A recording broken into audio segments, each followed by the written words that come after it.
Hello guys, के छ खबर? कहाँ हुनुहुन्छ?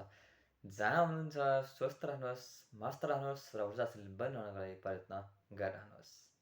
आउनुहोस्, सधैँ झैँ म आइसकेको छु हजुरको माझमा आफूले जानेको, बुझेको र अनुभव गरेको कुराहरू साटसाट गर्नको लागि।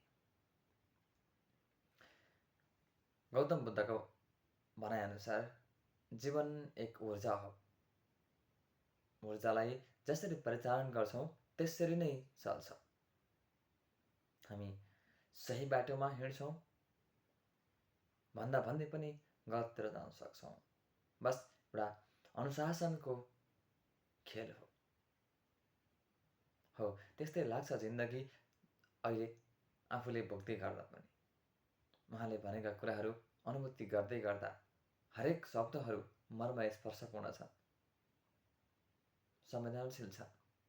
शब्दहरू हामी आफैले बनाएका होइनौँ। बस आफूले आफ्नो गतिलाई अगाडि बढाउनको लागि भनौँ हामीले अरूको भावनालाई बुझ्नको लागि भावना नै काफी थियो, इन्टेन्सन नै काफी थियो।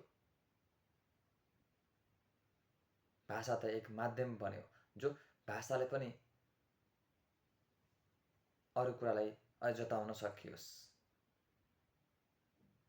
भावनाको प्रतिक्रियालाई अझै एक्सप्लोर गर्न सकियोस्, विस्तृत गर्न सकियोस्।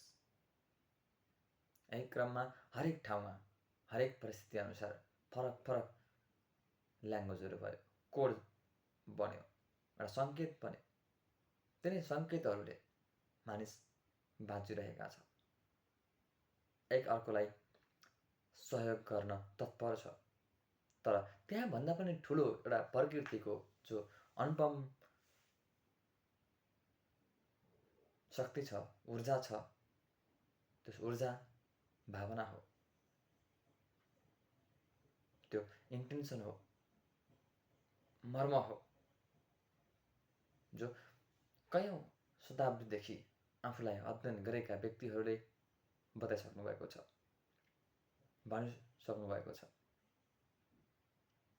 जीवनलाई जिएर सार्थक भएर अगाडि बढिरहनु भएको छ। हामी यही बाटोमा हिँडिरहँदा, यही बाटो वास्तवमै चाहँदा अहिलेको वर्तमानको स्थितिले हामीलाई आक्रान्त बनाएको छ।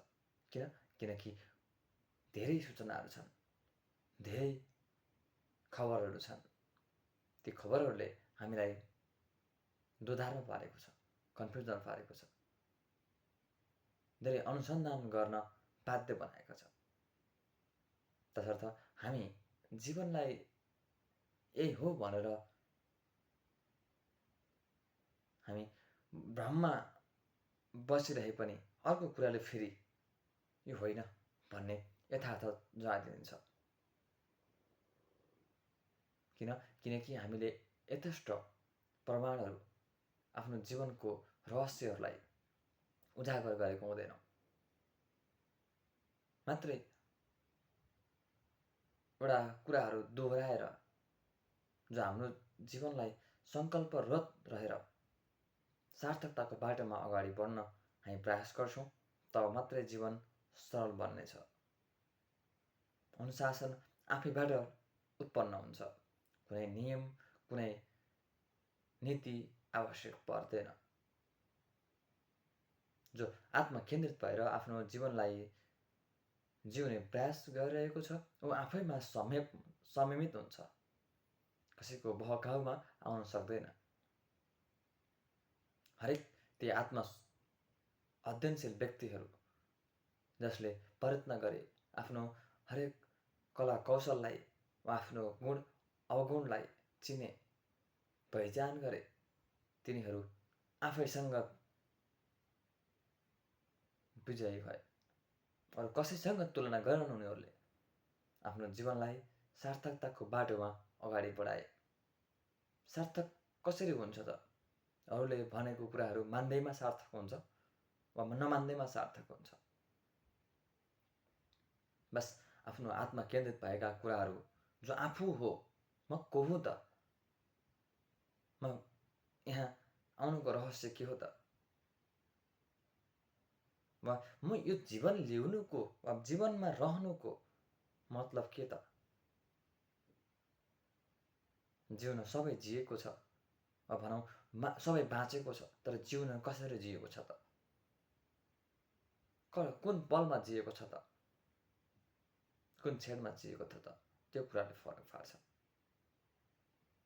त्यसै अर्थ जीवन हामीले हरेक सोचेका, खाएका, हिँडेका, कुरा गरेका र सङ्गत गरेका हरेक परिस्थितिहरूबाट निर्मित हुन्छ। भुल नगरौँ, जीवन सरल बनाऊ, सभ्य बनाऊ र ऊर्जाशील बनाऊ। फेरि अर्को भिडियोमा भेटौँला। By by. ख्याल राख्नुहोस्। जय होस्।